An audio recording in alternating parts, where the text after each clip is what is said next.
और महंगाई का तूफान एक मरतबा फिर शिद्दत पकड़ने को तैयार है। ओगरा ने पेट्रोल 5.25, डीजल 3.5 रुपए महंगा करने की समरी भिजवा दी है। हतमी फैसला वजारत खजाना वजीर आजम की मुशावरत से करेंगे।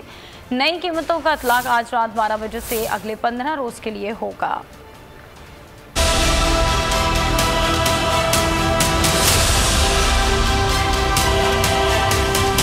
पेट्रोल बम एक बार फिर फटने को तैयार।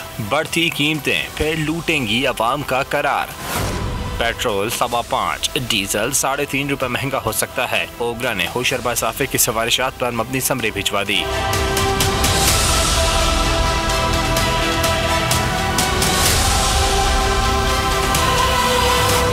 कीमतें किस हद तक बढ़ाना है, हतमी फैसला वजारत खजाना वज़ीर आज़म की मुशावरत से करेगी।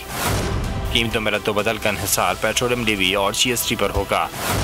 इस वक्त पेट्रोल पर 5 रुपए 62 पैसे लीवी वसूल की जा रही है। डीजल पर फी लीटर 5 रुपए 14 पैसे पेट्रोल लीवी आयद है। नई कीमतों का इतलाक आज रात 12 बजे से अगले 15 रोज के लिए होगा। सब्सक्राइब करें और बेल दबाएं ताकि कोई खबर रह न जाए।